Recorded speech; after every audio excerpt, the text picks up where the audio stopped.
Zambia Blog Talk Radio.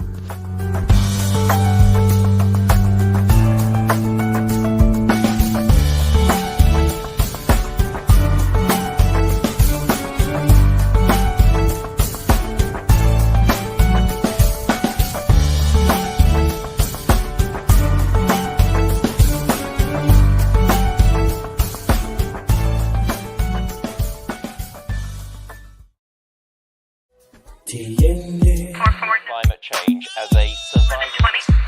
Climate change may be upon us, but it cannot change our independence celebrations. This is why on Saturday, October 28, 2023, Zambians living in the USA are getting together to celebrate Zambia's 59th independence, preceded by a meet and greet on Friday the 27th, being the day before. And then a barbecue braai on Sunday 29th October 2023, making it a 3-day celebration of Zambia's independence in Chicago, Illinois, USA. That's Friday, Saturday, and Sunday, as confirmed by the OZA president. Hi, my name is Siddiq Gello, president of the Organization of Zambians Abroad, OZA, inviting you to the OZA Zambia Independence event on the 28th of October in Chicago. See you there. The order of events. Hi, everybody. Welcome to the show. It is Saturday, October the 14th. Time is really flying. As you have seen from that commercial that we have played, October, our minds get set on Zambia's independence celebration. So wherever you are, which part of the world you live, Europe, Australia, here in the US, Canada, get together with everybody and celebrate. That advert is just telling you about the big independence celebration that is going to be in Chicago in 2 weeks' time. As a matter of fact, after our conversation with NAPSA Director General, we are hosting the leadership team from OZA to give us some information about how things are going. All right. Tag a friend. We are on ZBTR TV on YouTube and Zambia Blog Talk Radio on Facebook and Zambia Blog Radio on Twitter. Now it's called X. All right. We have a great conversation today, and I am glad to be joined by Sister Tandi Chihana, African Voices Platform CEO, joining us from the great United Kingdom. Hi, Tandi. Hello, Mr. Nathan. How are you? Really glad to be back today. Yes, it's been a while. At first, I thought you had joined another political party. No, my first love in the Zambian diaspora talk shows is Zambia Blog Talk Radio. I cannot defect. You can't defect. All right. We're glad to know that we are the number one. All right. What do you think about this? This should be interesting. We have actually the NAPSA Director General himself. What do you think? It's very exciting. I mean, there's so much.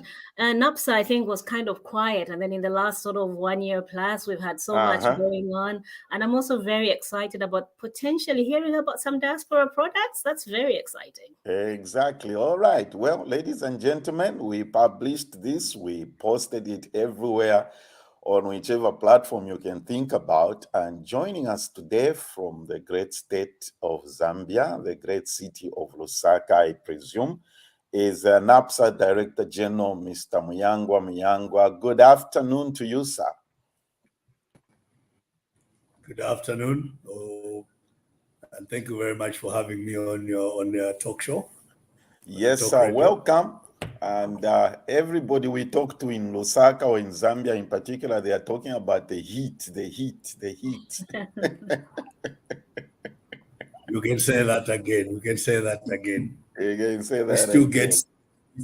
we still get 37 degrees centigrade or Celsius at 7 p.m. Oh, wow. Ooh, that is so we are roasting else. All right. Thank you for joining us, Mr. Muyangwa. We are greatly honored to have you here. And like you heard Tandi say, NAPSA went quiet until there was that announcement about certain things. We shall get into that. However, since we have the honor of having you here, please tell us about yourself. Who is Mr. Muyangwa, and what does your job as Director General at NAPSA entail? Thank you very much. First of all, it's a great honor and privilege to be on your show. Muyangwa, I did my primary and secondary education in the Western Province of Zambia. My secondary education was done I did that at St. John's Secondary School in Mungu before I went and joined what was called the University of Zambia at Ndola, which is now called the Copperbelt University. Yes. From there, I went to the UK. I was sponsored while at Zambia Revenue Authority to do a master's. So I did my master's at the University of Bath in London. Sorry, not in London, in the UK. And then continued my career at Zambia Revenue Authority. Before that, I used to work for Meridian BIO Bank, which is now which was liquidated in 1995. After that, I did a bit of freelance stints assisting some of the clients for Meridian Bank in running their businesses. One of them is, or the only one I worked for is the former Deputy Speaker of the National Assembly, Ms. Namgala. And then I joined Zambia Revenue Authority, where from 1995 up to 2011, I went through joined in the VAT department, and later on became the Commissioner of Value-Added Tax in Zambia at ZRA, and then joined or transferred laterally to become the Commissioner of Custom Services at ZRA. Before I left to join the International Monetary Fund, I was at the International Monetary Fund till June 2022, when I was called to come and head NAPSA. Oh, wow. That's me. That's a wealthy CV. Yes, it is. I think we have the right. What I do. Mm-hmm. In terms of what I do at NAPSA, mine is a very simple role. It's just to be the facilitator of anything, to make sure that the owners of the money are happy and they can get their benefits on time. So to provide the enabling environment and to assist working together with the board to drive the strategic focus of NAPSA, and to hopefully, we are hoping to see the fund grow into what we think it has the potential to be a major powerhouse in terms of financing the development of this country. Excellent. What necessitated the change from National Provident Fund, NPF, to NAPSA? And could you speak to any significant changes in services and operations in view of that change? Yes. First of all, a very big difference between the Zambia National Provident Fund and the NPS, or what we call NAPSA in general, is a type of scheme that we are running. Before, under Zambia National Provident Fund, we're running what is called a contributory scheme. Where basically you only get your money. Under NAPSA or NPS, we are running what we call a defined benefit scheme, which is more a communal scheme. It's more collaborative, it's more supportive of each other. So one of the major differences I would give is under the defined contribution, which is under National Provident Fund, if your contributions ran out, that is the end of you receiving money from Zambia National Provident Fund, as long as you exhausted what you contributed. Under NAPSA, you have a withdrawal for life. There's no running out, no matter what you put in. Okay. So whatever, even the smallest contributor is assured of a pension for life as long as you meet the pension requirements. In addition to that, under NAPSA or under the National Pension Scheme, there is a minimum pension that is allowable. Anyone below that minimum pension has to be lifted to the minimum pension. So if the minimum pension is 1,300 per month and you are getting 600, we have to lift you to 1,300. So that's a major difference. Some of the issues that we're trying to the authorities then were trying to attend to was, it was felt that Zambia National Provident Fund was no longer delivering on the social protection intents that the policymakers had in mind when they set it up. Hence, the move to NAPSA. Issues like costly operations, very little reserves, necessitated the move to make NAPSA a slightly more different pension scheme, which guarantees the members much more longevity in terms of drawing down on their pension contributions for a long time. So those are some of, from a policy intent perspective. That's why there was a change. Okay. Thank you. Thanks so much for that insight.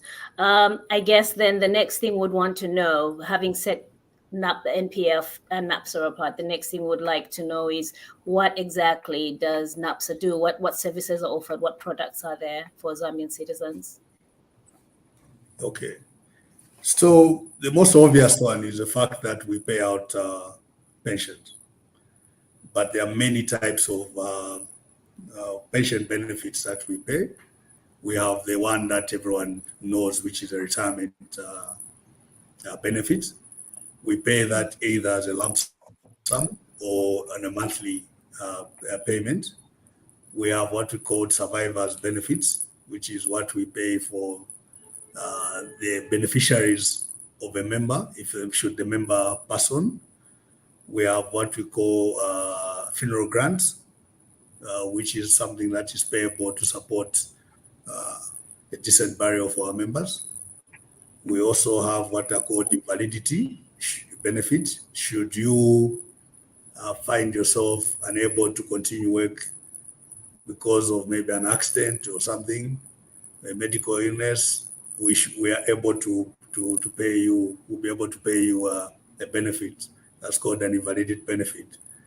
And then we have, of course, what everyone now knows, which is the pre-retirement benefit, which is the 20% or what is called the partial withdrawal. That's a new benefit. I must say it's quite a hit. A lot of people, I think, like that one more than any other. But those are some from the benefit side. Now, we also provide other services that may not be very pronounced, but because they're on the investment side. So on the investment side, we also go into supporting. We are one of the major players in providing liquidity in the economy. We have a lot of deposits with almost all the commercial banks, just to help them with their mandates to make sure they can lend out. We also are a major player on the treasury bill, on the government securities side, support government's financing. We also go into investments that basically help to generate employment and a return, obviously, for the members. We also go into assisting in certain needs like housing. We have a lot of land that we sell out to people. So we are inviting people in the diaspora to come and invest in some land in very, very prime areas of Lusaka and other areas of Zambia. But we also collaborate with other government agencies like IDC to ensure that we provide, when they come up with projects that are made for that have economic gains or value in certain areas of the country, we partner with them to provide financing. We also do get involved in trying to alleviate some of the national challenges faced at the economic level. We participate in the provision of financing to help cut down on the electricity shortages.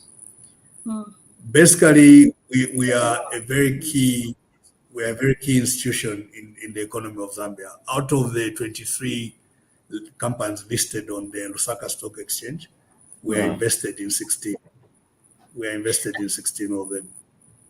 So how? Yes, please. I think there's quite a lot. And it's quite an impressive portfolio there. I think quite a lot of these things I had no clue that NAPSA did. So I just wanted you to take me a little bit onto that. So maybe just to give a bit of tangibility, for example, to the investment into employment generating initiatives. What does that look like typically? Could you give us an example? Okay, so for example, NAPSA owns about 4 hotels in Zambia. We have the Stay Easy. We have the Hilton Hotel at what used to be called the Society House. Right. We have the Garden Court in Kitwe, and we have the new one called the Radisson Blue Resort in Livingstone. That's 100%. Those are 100% owned by NAPSA. So whoever is working there, that's NAPSA directly making a contribution towards employment and also addressing the issues of economic benefits from exploiting our natural resources. We joined hands with IGC and provided financing for a pineapple and tomato processing plant in Mwinlunga and another one in Katete. So we are invested in the Kafio Gold Lower to produce power. So we are invested in Marco Polo. Marco Polo is a company that produces tiles in Zambia. They actually do export as well. Oh, the one at MFES. I think I've seen that. Yes, and then we invested in companies like MTN. We have a stake in Zambia Consolidated Copper Mines Investment Holding Company in CEC. Right. So all those put together, we have shopping malls that maybe you have heard of. I'm sitting at one of them now called the Levy Shopping Mall. We have another one. Right. Yes, please. And then at Society, we have a smaller version of the shopping mall. So it's quite a number of on our portfolio right now, but we are expanding more to cover more areas. Basically, we want to be impactful in the agenda to transform the economy. Before I lose this trend of thought, Mr. Muyangwa, so if you are involved in all these commercial operations, investments, and if, for example, I'm thinking, does it sound like if I want to start a company or an operation, I can apply for a loan or partnership with NAPSA? So I can put it this way, that we finance ideas. Okay. So if you come, you have a very viable project that is going to help the country. And we are also going to make a return for our employees, for our members, those are employers, then we will provide financing to that. Okay. So interesting. Yeah, right. Okay. I kind of really like this part of this conversation, but I know we have to go through so many. Forget the script. Let's flow, like they say. And to think that, when you've gone and stayed at the Radisson in Livingstone, you've actually contributed. That's amazing. And so we're actually really injecting into this initiative as well. Yeah. Because I've always thought it's a foreign-owned investment. And I'm like, why are we, my attitude that, but let me just come out clean here, Mr. Muyangwa. I am one person who I don't agree with what the so-called foreign direct investment. It's okay. It's fine. But I believe in empowering the citizens or the people of the country. I am so glad, Tandy, to learn that Radisson belongs to NAPSA. I am so glad to hear that. And I'm just going to clarify, that was 100% owned by NAPSA, not part. All the hotels I've mentioned are 100% owned by the members of NAPSA. Well, there you have it. Yeah. Yeah. So I would like to follow on the question around the partial payments that you talked of. So that was introduced and it has worked according to what you've said. But how does this work in relation to the diaspora community? Because there are people who are in diaspora now that would have participated in some kind of pension scheme, either with NPF or NAPSA. And there have been some glitches from what we're gathering. I wondered if you could speak to that and also advise of any resolutions or other ways that people can engage and be able to access those partial payments in diaspora specifically. I think this is where you forget that we have Zambians that live outside Zambia, and then you design a system that only caters for the Zambians that are in Zambia. Yeah. So at the time we designed the system, there was no consideration for specific challenges that might arise from the people in the diaspora. It only came to light when we started receiving a lot of questions and concerns that people were trying to claim, but they were not able to claim. And simply, it was the way the system was designed that we were working with the local mobile service operators and the local banks.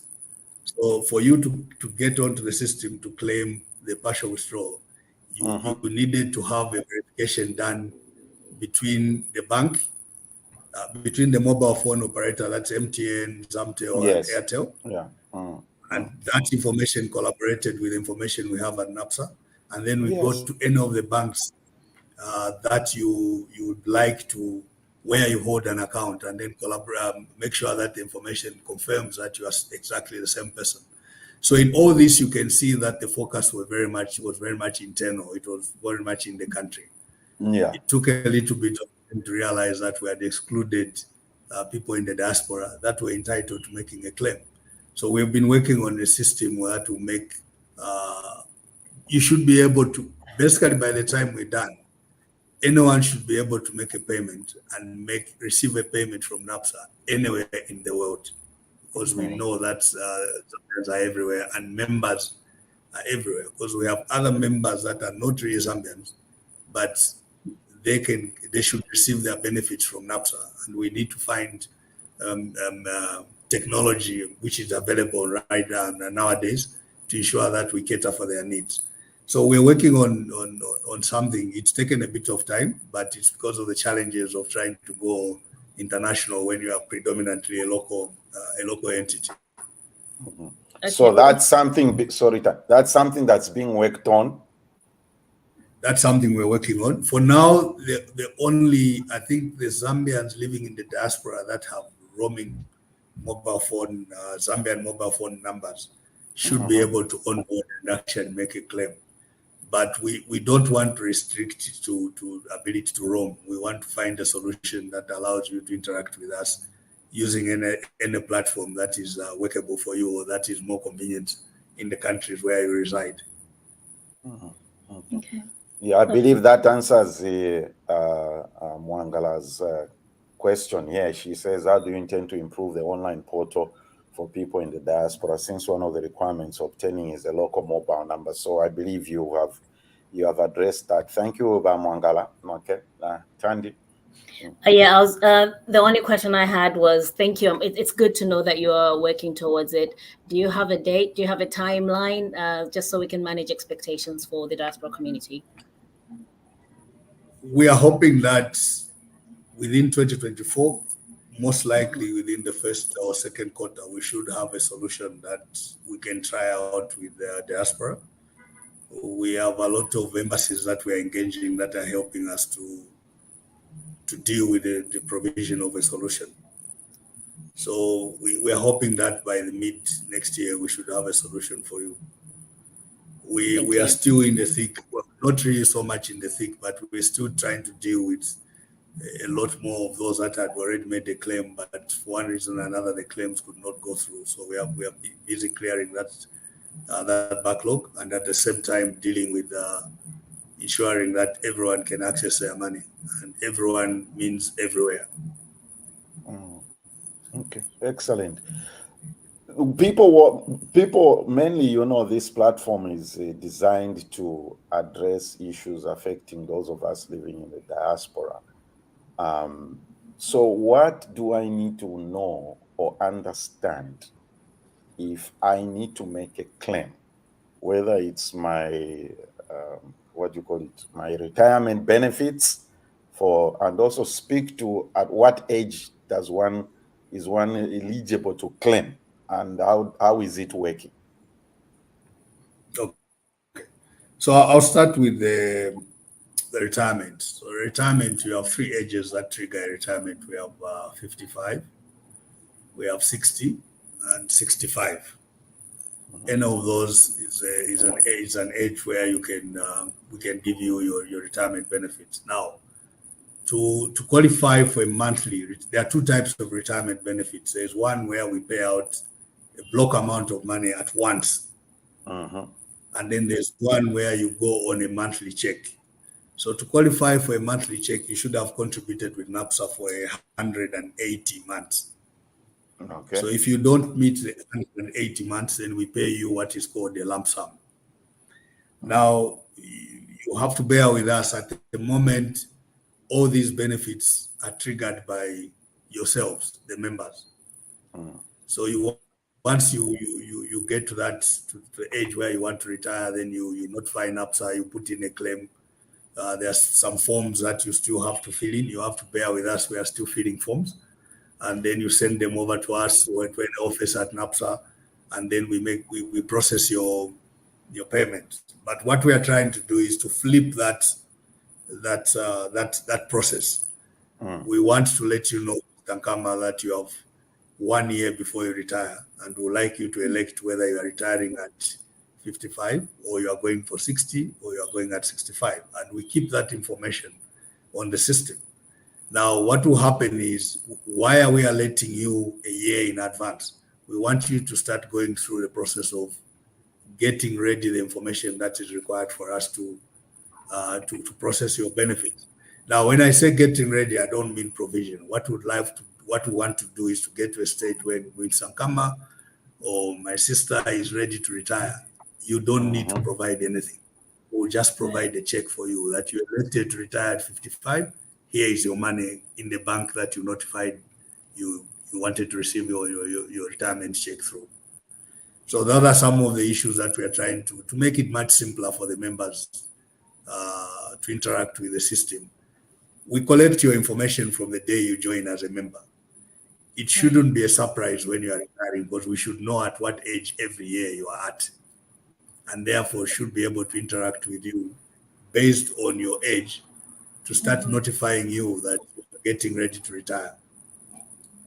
I think we have a lot of work to do in that area, because like Mr. Anna was saying, a lot of us do not even know whether we have money at NAPSA or not. Yeah, absolutely. That's like having a savings account that you are not aware of. I think that's quite dangerous. So what we are trying to do is to make sure that as long as you're on our books, we shall interact with you till you generate enough interest in your money that we are holding here, by sending you either statements every month or notifications through SMS that you have received money on your behalf or haven't received money on your behalf. The idea is just to make sure that we are interacting with you and your record with us is up to date all the time, so that come the time to pay the benefits, we are not going through a process of people queuing. There's really no justification for people to be standing in queues. We should be paying that automatically. That's very useful. And you may or may not have resolved this part of the questions so far, but can I just get some clarity around the legacy members from the NPF? Is that has that been moved over entirely as well onto the new system, the smart system? So those records should be on the smart system. So we still have we have a segregated system for the Zambia National Provident Fund members. And as you know, last year in December, the president signed into law a bill that allowed people below 50, the retirement age was 50, below 50, to be able to access the Zambia National Provident Fund contributions. And we have been paying that out. Now, we can pay you completely the whole amount if you want, which is what most of them are exercising, especially that they have two accounts, they have ZNPF account and they have an NAPSA account. So they are utilizing the other money for investment and leaving the other money for future pension withdrawals. But the system it's not really one system. We manage it because at the time in 2000, when it was transferred to NAPSA, it was actually created as if it's actually one fund. So there's only one scheme that administers both NPS, or one authority that administers both the National Pension Scheme and the Zambia National Provident Fund Scheme, which is NAPSA. So it's still, as you can imagine, we are talking about some people who have been contributing since the 80s. Yeah. Or some of them even much earlier than that. So the record keeping was a little bit manual.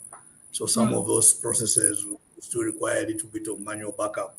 But we are trying to digitize that to make sure that access to that information is actually faster than we have currently.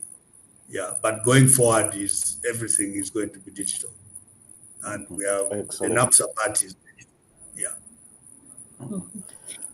Yeah, lovely. Bef- Then, yeah, go ahead. before we read some questions or comments from the people watching, let's just take a commercial break.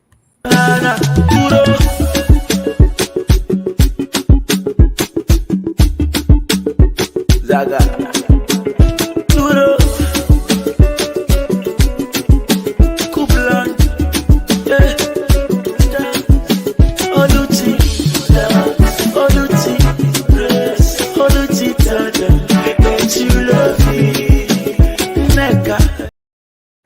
Hi everyone, ZBTR TV here. Our guest is Mr. Muyangwa, the Director General at NAPSA, popularly known as NAPSA. It's the National Pension Scheme Authority. Tandy, before we went on break, you were about to say something? Yeah, I was just going to appreciate that level of information. I think that's going to be very useful. And then maybe a bit redundant, but there's a question that's consistently been asked. And I think when you talked about the portfolio of investments, you kind of touched on that. But I think people want to understand the scaffolding around this issue. So I will, to some extent, read what the question has been. So it's around concerns being raised about the sustainability of NAPSA after putting out lots of money in partial withdrawals, toll gates, investments, constructions of the Livingstone bus station as well, and sponsorship of football teams.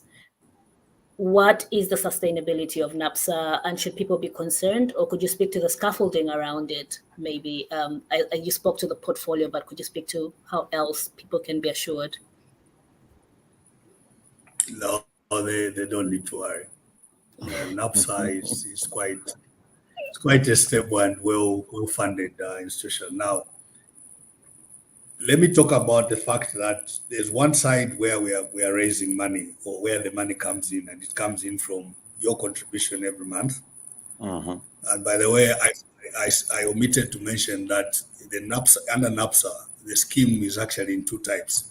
We have what is called the formal scheme, and then we have those for the informal sector. The idea is to cover everyone and to mop up any money that anyone wants to put in their retirement account. So having said that, if we come back to the portfolio itself, we have the financial sustainability of NAPSA. Before we made the payment for the 20% partial withdrawal, we actually had an actual assessment done to understand the potential impact of paying out the 20%. And the answer was the scheme was still going to be solid. We are talking about 40 years to come. And that 40 years is only on the basis that we don't do anything else to create more reserves. As long as we remain creative on the income side, there should not be any worry. We are covered. Now, there was a talk of the toll gates. Yes, we have done an investment in the Ndola Sorezi Road. And I think by those who use that road who confirm that the investment that we put in assisted to get a much better road, given the value, the economic value that road lends to the Zambian economy. On the Livingstone station, that was a financing that we provided. It's not NAPSA that actually, it's not on our books. So what is on our books is the money that we lent out, which now is being paid through the council and the local government. So that thing is owned by Livingstone City Council? It's owned by Livingstone City Council. It's not owned by NAPSA, so it's not on our books. Now, a lot of concern was raised that after paying out the 11 billion that we're talking about, there was going to be a dent in NAPSA. Well, we have paid out almost 9 billion now to almost 400,000 people. And I can assure you, we are still participating in the government treasury bills. Okay. Every time there's an issuance, we are in as a major player. We are still making deposits with the banks to allow them to lend, what we call term deposits. We are still making investments into the economy just to make sure we start addressing some of the challenges that the country is facing. Recently, you would have seen a call for proposals for us to do a financing or to do projects in the renewable energy space. Yes. That comes from a fact that I think we are okay as NAPSA. No one should worry. Yes, we have some underperforming assets, but we have a plan for them. Together with the board, we have laid out a plan of how we are turning them around, and we are going to turn them around. So there shouldn't be a concern about financial sustainability of NAPSA. It will take us managers to be really bad to destroy it.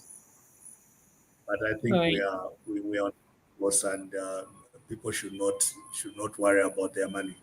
The one thing that we'd like to do is to make sure that people start paying attention to their money that we're holding. Okay. Because there's a lot of value for us to make sure that the interest that is being shown on the investment side is also being shown on your personal statement of how much money you're actually holding under NAPSA. Right. Now, there's one thing that maybe is worrying people. Maybe they're seeing how generous the payouts were.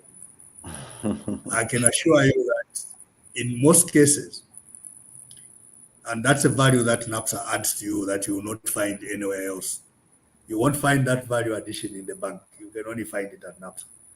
So people put in, when they check their statements, they found that the contributions, the 20%, for example, amounted to 50,000 kwacha. But by the time they lodged in a claim and we're paying out, we're paying them 100,000. The other 50,000 is what we may call in business term the interest that NAPS are paying for keeping your money, and that's the money that's coming from the investments and all the other. Yes. So I think we're running a challenge as to for our members to go in the market and check with the banks if they can find anyone who can pay them that much interest.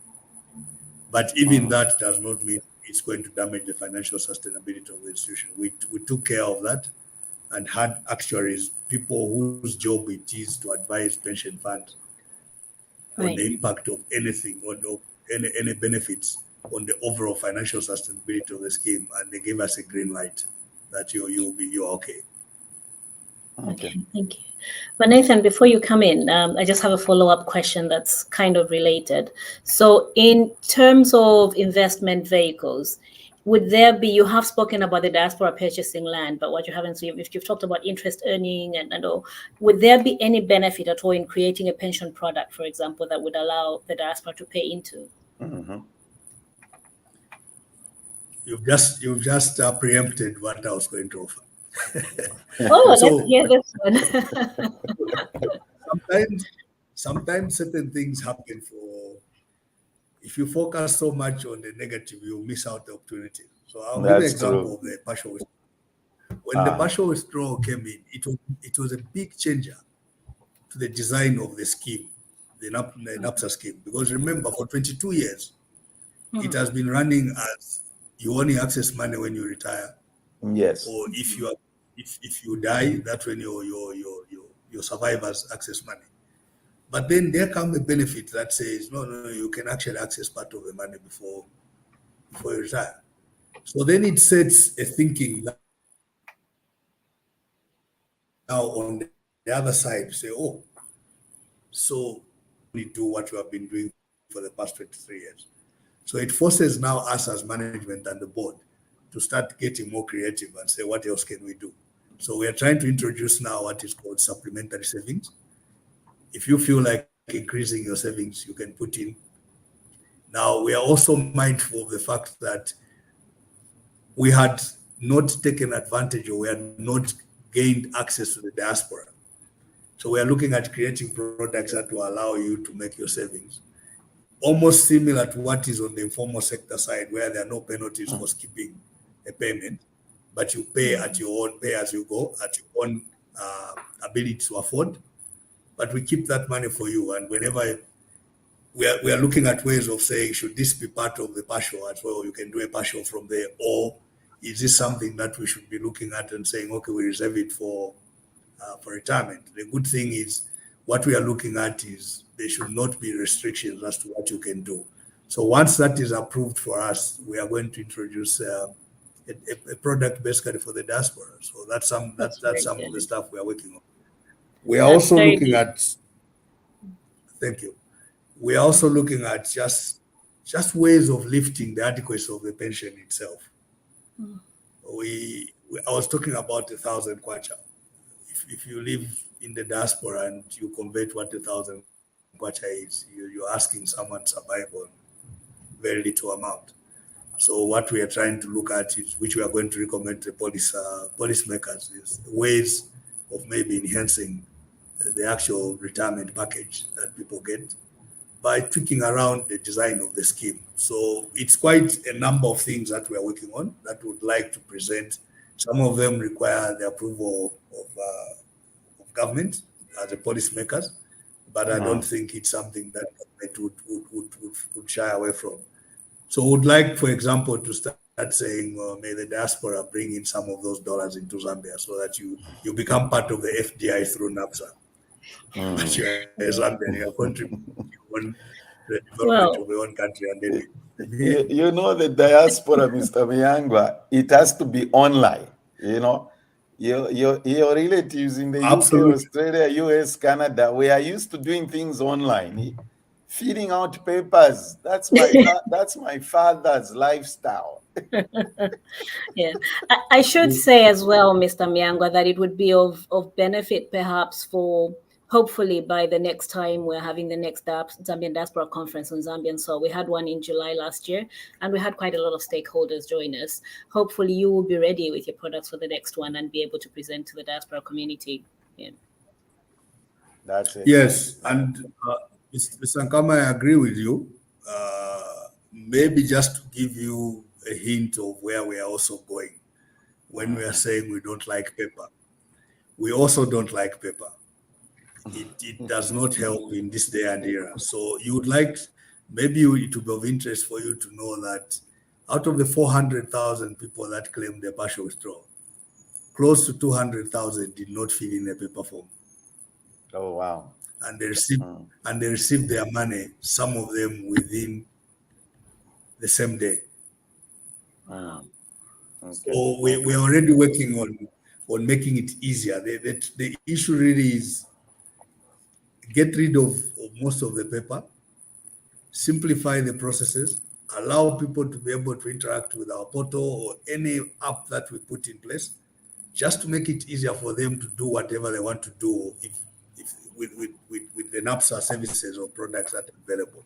So we are aggressive going through that to an extent that we have set up an innovation unit within our ICT department just to deal with creating new products that make it easier for people to access them or to interact with us. So some of it will go towards what you are saying, that even the payments are not going to be filling in forms or going to the bank. Would like you to make payment through whatever, whether it's Visa-based payments, World Remit, whatever you are using, PayPal, all those we are considering in the architecture of the payment infrastructure that we are creating. Okay. There's somebody who has shared something here. Let me put it up here.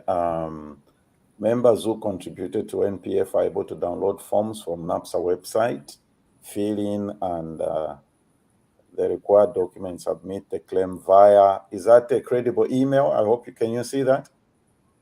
ZNPFclaims@napsa.com. The person is credible too. That's our head of that's our head of corporate affairs. Okay, Vasinyango, boss. That's why he said he facilitates. Yeah, I know, right? Mr. Sinyangwe, thank you so much. Okay, I think I need to I'll need to put up that email address there and see. Okay. Yeah, no, you know, when you're online, you need to ask the credibility questions, Mr. Muyangwa, you know? No, you have to. You have to. You have to. And yeah, I'll make sure that before we close, he's going to share all the modes through which you can interact with us, because he has WhatsApp, Facebook. He's going to share that with you. Okay, it is okay. Yeah, that's good. That's very. It's important for us to do this. There's a comment here which is very important. I know. Where is it? We like to interact with our audience. There's somebody who says something very interesting here. Okay, let's just do this.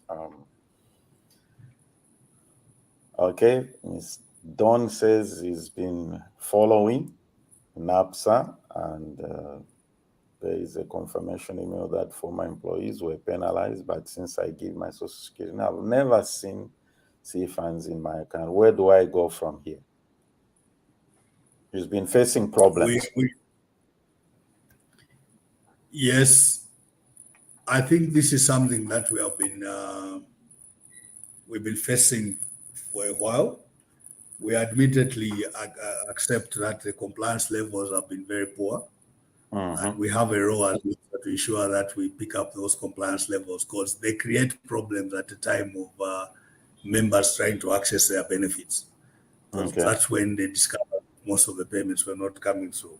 But that's why we have a strategy which says, you as the owner of the account, you need to get involved in the enforcement of ensuring that the money that they are deducting from your payslip is actually getting to NAPSA.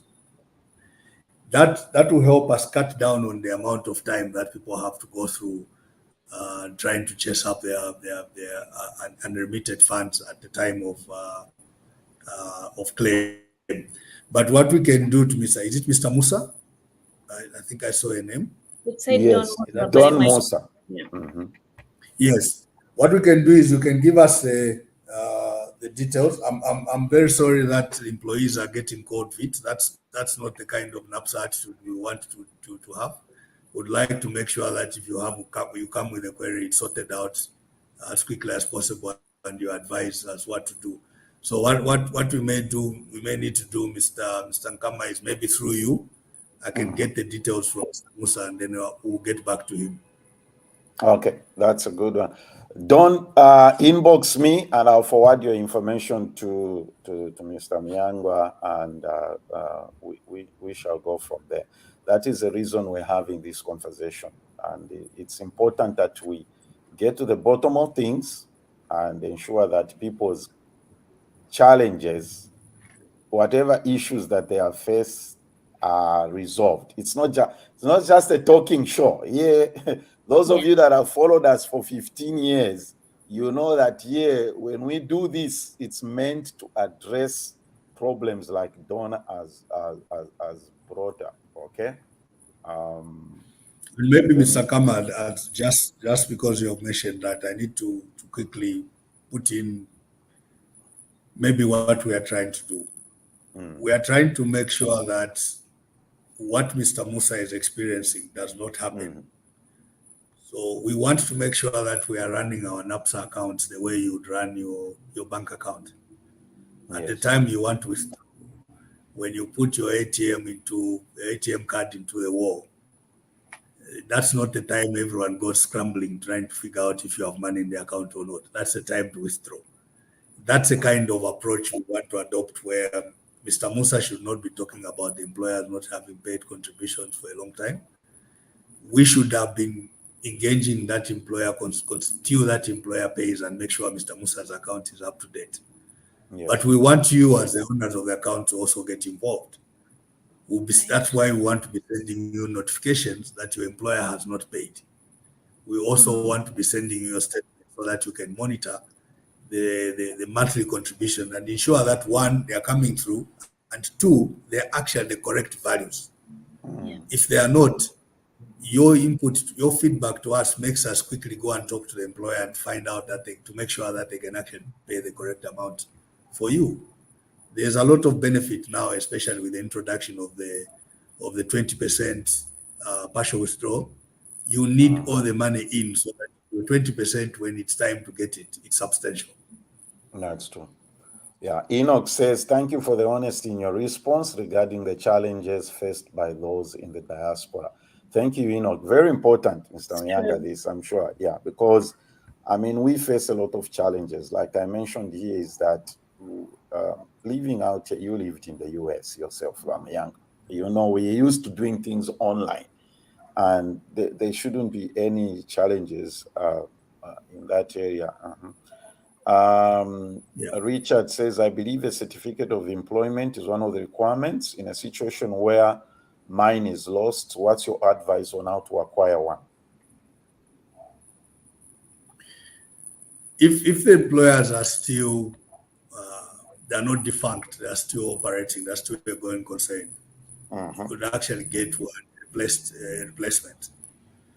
But in case your employers have closed down, we have a longer process that we use where we try to look at the returns that were submitted by your employers to look for your name, and then create that to populate your account and prove that you were actually employed by the company that you are trying to reach out to get a certificate of employment from. But all that is because we are working backwards. If we were more proactive, we would not be asking Mr. Chibilu for his certificate of employment, because that would have been creating that as every time you receive a payment from your employer, we confirm that you're actually employed by that said employer.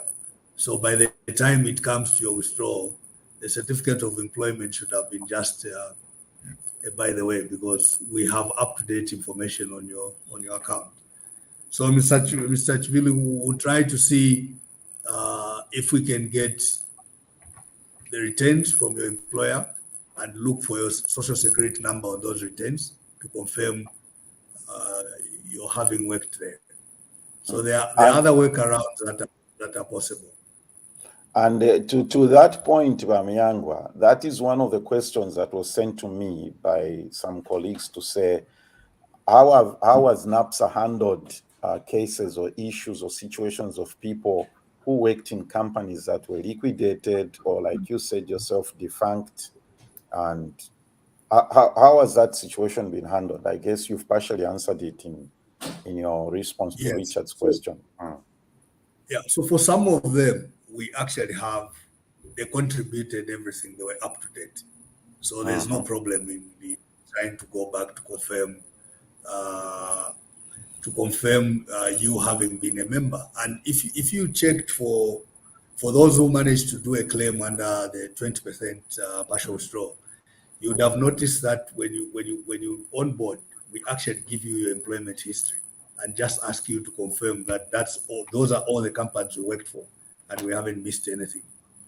So whether defunct or not, as long as we have your records, that's good enough for us to proceed with your processing your benefits. Okay. The hassle comes in. Let me just say that apart from government, the biggest employer in Zambia was mine. He worked for ZCCM. Yeah. How have you handled the ZCCM cases? Yeah. So it's all what were they calling them? Were they division? It's all divisional basis. Some of them we have the record, so they should not be a problem, whether that's CCM or not. We have a lot of parastatals that since wound up, they were privatized, but we still have the information on our records that we use to process. So there are times when we just ask that we need a certificate of employment, but if you come back and we know that the company is closed, then we have to look for other ways of making sure we process your payment. So it really doesn't matter. What matters is we have the record. As long as the record is there, we can find other ways of confirming that we are dealing with Mr. Chibilu, and going ahead to process. Because there are always workarounds for some of the eventualities that are beyond the control of the member, like a company closing down. Yeah. Okay. Okay. I think this is an important question, and it always arises. Is there a specific department the diaspora can reach to regards to, maybe that's where our Muyangwa comes in here. Is there a specific department that we can deal with as diaspora members?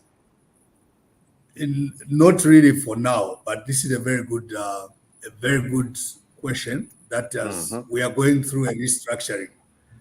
This will be the right time to start thinking of maybe we need a diaspora contact unit where people in the diaspora can actually interact and their specific issues are addressed that are unique to the diaspora.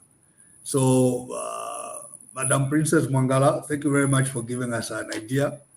Don't be surprised if you hear us calling out to you that now we have a diaspora unit where people in the diaspora can send through their issues and they will be addressed.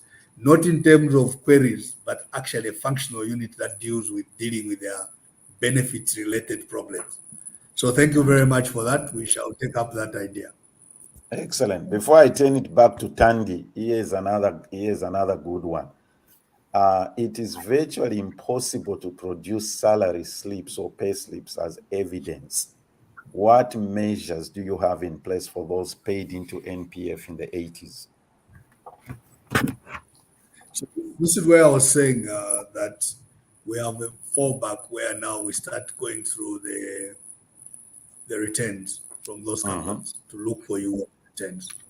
Now, you bear with us that at the moment, most of the Zambia National Provident Fund records would be manual. So someone has to go through and look for the company files and actually try to trace you on the returns and compile a confirmation of your remittances. And that should be enough for us to make a payment. So it's still very cumbersome processes because they are more paper-based, very manual. But I don't think that's a kind of NAPSA you will be able to see maybe in the next 3 to 4 years. We should be more digital by then with a lot of things happening in a digital format in the paper-based. So for now, it's really a huge cadre of people behind the scenes that have to go and sift through the records to look for the returns and try to ID you on those returns and compile your account and then refer to those who are processing the payments to make sure that we can pay. Okay.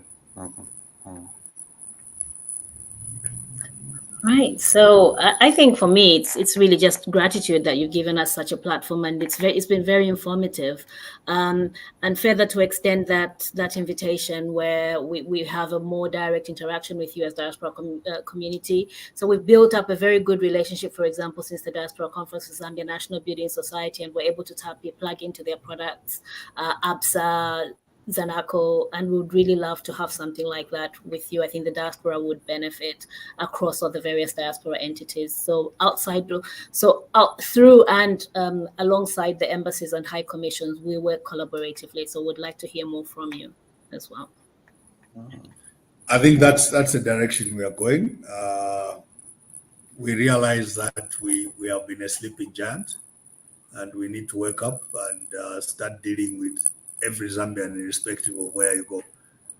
As long as there is internet connectivity, we should reach you. Even if you're on Mars, we should get to you and make sure we pay your pension, but we don't know where you're going to spend it on the moon. So that's more. I think we would like to benchmark ourselves with what the banks are doing. Yeah. And maybe recognize that there's a reason we are classified as a financial services institution, and maybe benchmark with the service level that the banks provide, and make that our acceptable standard. That if we don't meet this, then we cannot consider ourselves to be providing a good service to our members. After all, we may be a bigger bank than most of the banks. Absolutely. And to be clear again, that information around how people can buy your land is all on your website, napsa.co.zm.